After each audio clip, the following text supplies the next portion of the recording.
all of you are refreshed, we'll have our next speaker, which is Vinicius. Did I pronounce your name correctly? Yeah, that's okay. It's Vinicius. It changes Vinicius. according to the country. Yeah, yeah, it's difficult for me, like, cause I only speak English and Chinese, of course, but yeah. So you're going to talk about the anti-patterns in Python, which is Yes. yeah, very interesting. So I will let you take us away then. Great. Let me just reset my timer. All right, let's do it. I'll be presenting now about Python anti-design patterns, specifically what we should not do with our code. For anybody who doesn't know me, my name is Vinicius Gubiani Ferreira. I'm a senior backend developer at Asion Technologies for about 3.5 years now.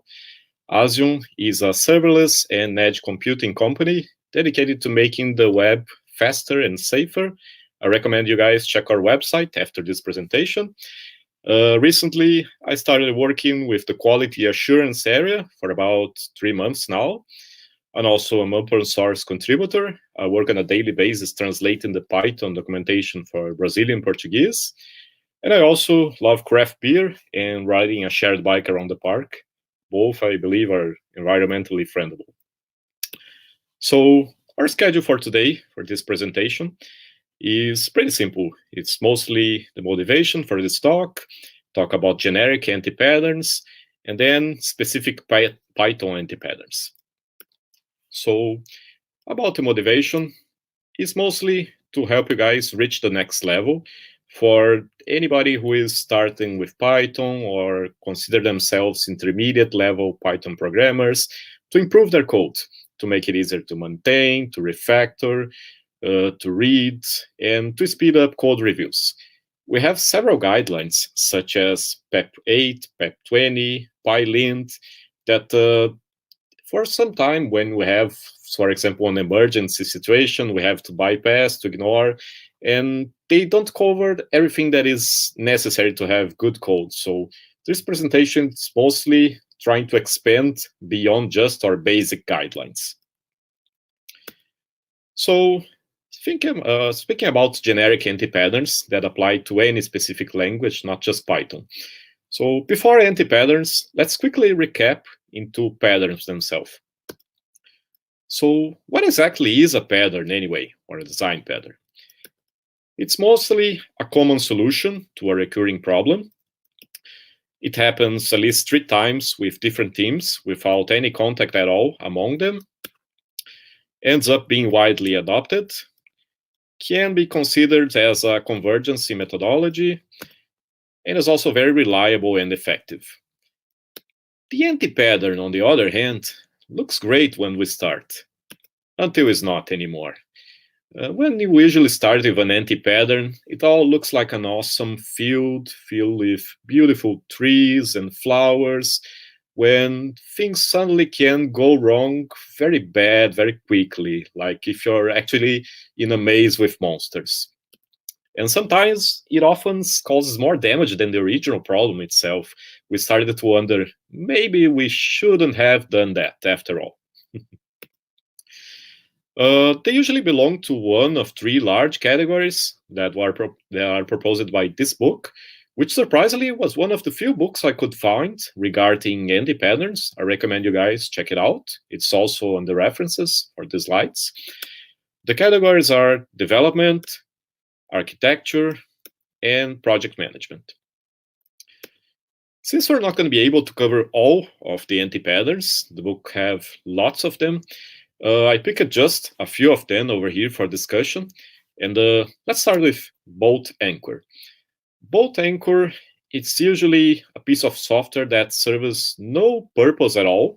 I actually knew this anti-pattern and refer to it as zombie code, which is code is actually dead and is not doing nothing except trying to eat your brain out, figuring out what the code does. And the answer is nothing. The book proposes several approaches for correcting those anti-patterns. And for this one, the solution is to get rid of the code as soon as possible. And I know it's actually easier to say than do, but that is a solution. This one, lots of people probably heard about it, is the spaghetti code, which is software that is very untangled with no structure or clarity, and it's hard to work on that. And even on projects where there is a lead developer, a core developer, or a single developer, if that person stays away from the code for some time, for example, go on vacation, then you have a hard time into trying to pick up the flow of the code. And the solution for this one is to refactor, to clean up, to organize it. We also have the God object, which, unlike the spaghetti code, does have some structure, but unfortunately it doesn't mean it's a good structure. It's very easy to spot the God object because you can see it from 1,000 miles away. Usually it's like a project with a single file, or maybe a class with 300, 3,000, 4,000, 5,000 lines of code, or a little method that you crafted so carefully, but unfortunately it now has 300 or 400 lines of code. So the solution for this one is to split it up into less responsibilities that are easier to maintain. And speaking about responsibilities, everybody heard about vendor lock-in. This is a pattern when our code or solution or product relies too much on a specific vendor, and for any specific reason we decide that we don't want to use that vendor anymore. Let's say the company is going out of business, or the dollar currency just skyrocket and we don't want to transfer our costs for the clients. Then if you're actually trying to remove that code from the third party and didn't plan accordingly, then we are probably in for one hell of a party. It's going to be awesome. And the solution for this one is usually to place an abstraction layer in front of the third-party solution, like an API, for example.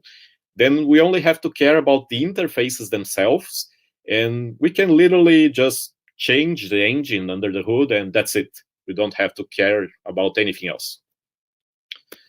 We also have cargo code programming, which is pretty much like following a solution or a piece of code blindly and not understanding what does it do or how does it work. I also refer to this one myself as Stack Overflow programming, which is something like, hey, found an also code on the internet that just solves my problem. How does it work? Don't know, don't care, move along. No, we should not do that. We should actually aim to understand what any code that we're using does. Everybody heard or will heard once about premature optimization. There's a famous quote that says it's the root of all evil.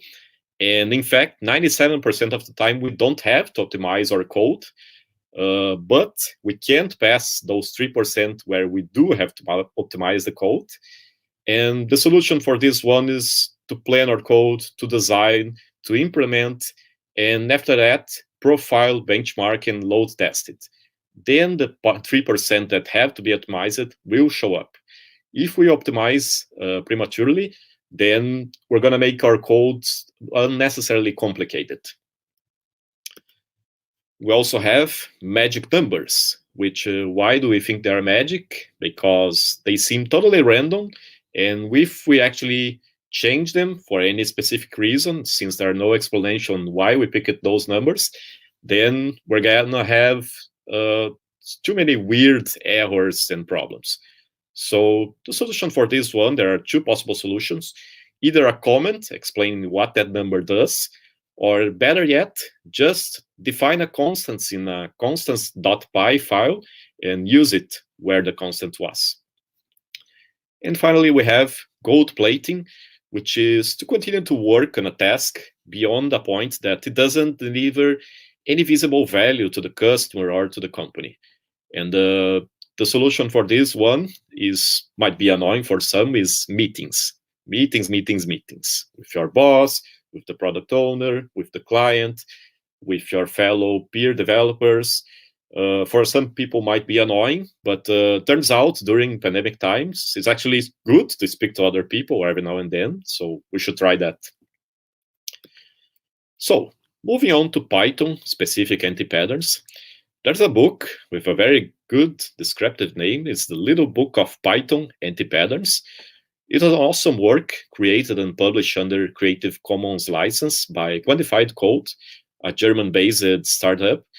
Since it uses that license, we can download it and read and distribute it for free. The link's available at the end of this presentation.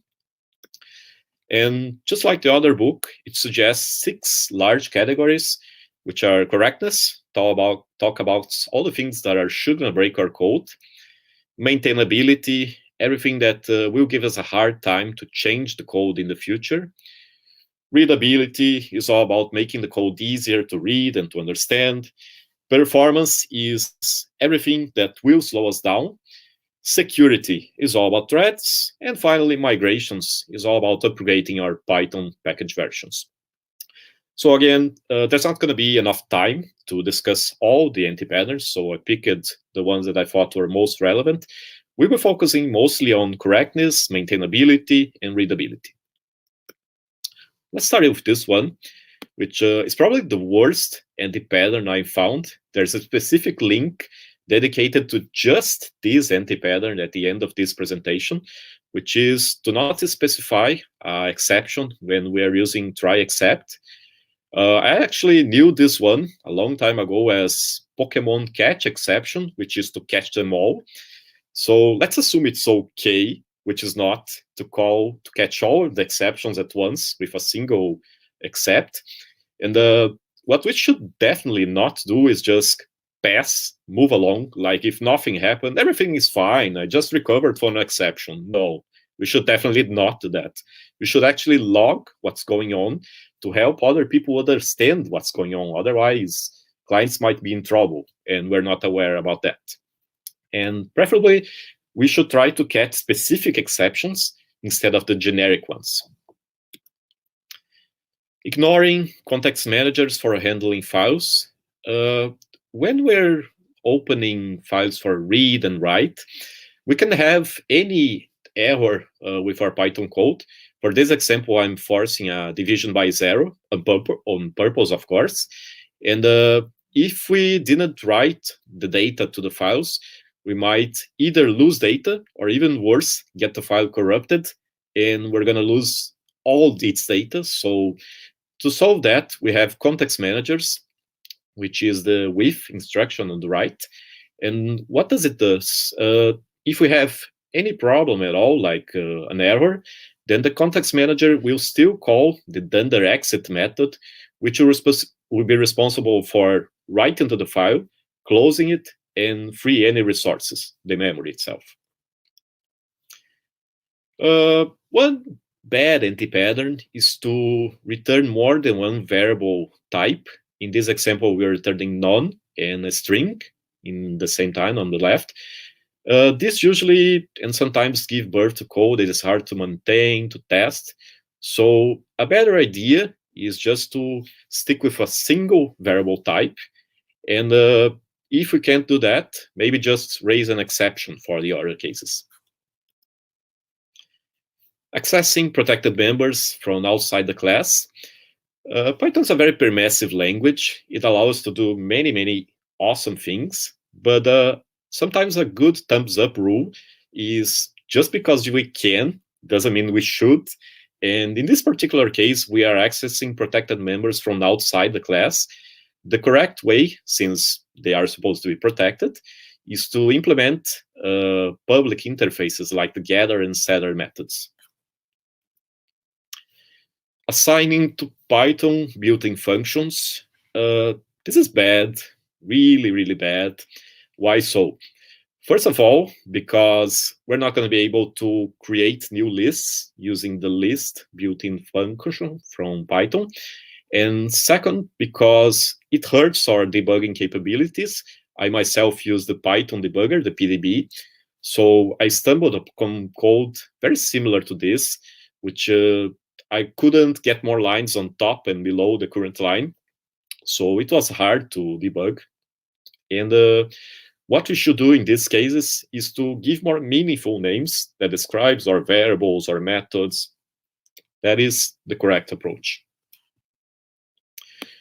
Mixing tabs with spaces is an also bad anti-pattern. This is actually very easy to fix with our IDE. So I'm not particularly sure why people most times prefer tabs. Maybe they forget, I don't know. And the reason we should actually use spaces is due to the PEP 8 convention that obliges is, well, it's not oblige, but enforces, requests us to use spaces. And if you're not actually satisfied by just, there's a rule that say I should use spaces, who cares? There's another good rule to convince you, is that developers who use spaces make more money. And if you don't believe me, there's a Stack Overflow survey saying that from about 3-4 years ago. And this is not fake news. I'm not making that up. The links are on the references. You can check it out at the end. So if you don't want to use spaces, then that's okay. More money for me, for money for everybody else who uses spaces. The bottom line here is that using spaces pays off, literally. So another interesting anti-pattern is to not use else when appropriate with a loop. This is kind of tricky. I myself tend to reject this one a lot because it doesn't seem natural to me that an for loop have else statement, but in Python it does. And if you are also like me, you feel distressed when you see something like this, maybe just stay away from the code for a while, like 5 minutes, 10 minutes, go grab some coffee, look out the window. It's probably going to be a beautiful but cold day like today. But when you come back, you'll start to notice that the code day, hey, it does seem better. You don't have to use an extra variable to check if you found what you are looking for. And the catch over here is that we actually need to use the break statement, or else it will enter the else part of the code. To not use get to fetch data from the dictionary, Python uses the approach of easier to ask forgiveness than permission, instead of the look before you leap, like Java and C. So the best approach for this scenario is usually to go for the get method, because then you don't actually have to check if a key exists or not in the dictionary. Python will automatically check that for you, and the default value that is returned is none. And if you're not actually satisfied by that, you can change the default value. On the right, you can see that it is returning an empty string. Using wildcard imports, so ideally, we should import only what is being used. And I know I said ideally, I'll get to that in a minute. Why that? Because among other things, using wildcard imports might make module names to crash from one library on top of another. For example, if we use from async.io imports timeout error is a very common and generic name. I think it exists, for example, in the requests library. So it's probably gonna get you into trouble into trying to figure out what's going on. And I know I said ideally before, we might be using a lot of modules, methods, and information from a library. If that is the case, we might be able to import, for example, a submodule instead of the whole module. To use the global statement, this is bad. It's okay if you use it for like maybe a quick script or something like that. But for production code, might not be the best idea ever. The variables are limited from Python due to the method scope or even the class scope. So the global statement is a bit something like, hey, I have these variables that they are not inside my scope, but trust me, they are outside. Just go look for them. And it works. But if you have lots of methods changing these variables, especially with something like async.io, then you're probably going to have troubles very quickly and very badly, maybe. And the solution is usually to encapsulate the variables into classes, then they are safe. Using single headers to name our variables, once again, this is bad, really, really bad. And for two reasons. First of all, like I mentioned before, in the built-in Python function, it hurts our debugging capabilities. This is actually true code. I stumbled myself onto something very similar to this twice, and I had a hard time into debugging specific methods. So we should actually use better names to improve our names description into our code. After all, everybody have a name. My name is Vinicius. My name is not V, and I'm not going to name my daughter or my son like A or B or aux or temp or any, I don't know, letter in the alphabet. So we invest some time, not waste, invest some time into proper naming our variables, because we also gonna debug this code in the future, not just only us, but other developers. So let's help everybody out. Comparing things to true the wrong way, the code on the left works, but if you're actually checking for the Boolean type specifically, then we should preferably use the is statement. And a better explanation for this one, I have a few slides over here showing up with examples. We can see that one is true is actually false, which is maybe for those who never used the is operator, surprising. 1 equals true is true, just as 1.0 equals true.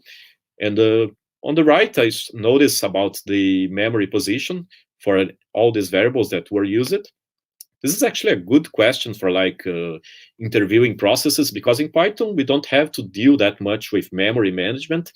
So junior and sometimes even mid-term developers don't know about the ID method and memory management. So those who never heard about memory management in Python, I recommend you guys read a bit about it to understand how exactly does it work. It's very interesting. To use type to compare, we should actually use the is instance, preferably. So that is because is instance checks for inheritance. That means a derived class. This is also an instance of a base class too, while you type just check for the specific class. And finally, not using named tuples whenever it is possible. I hope everybody heard about named tuples at least once. If you don't, then I recommend you guys stop this talk and this presentation right now. Just kidding, please don't. We're almost at the end. And but named tuples are awesome, and you should check it out. And unfortunately, they are available just from Python 3.64, which is too bad for those who are still with Python 2.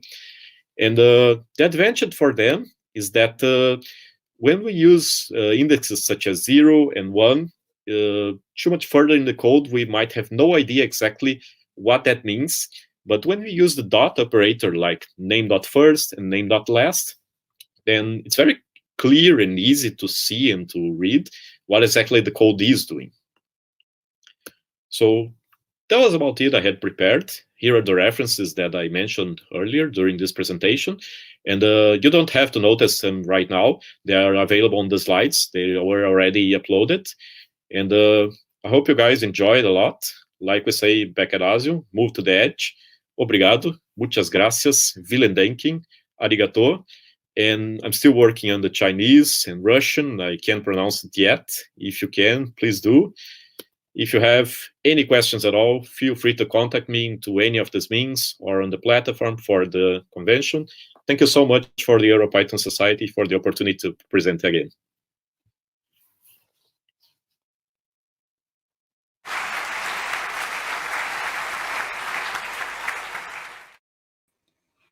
Yes, 谢谢你 is the thank you in Chinese.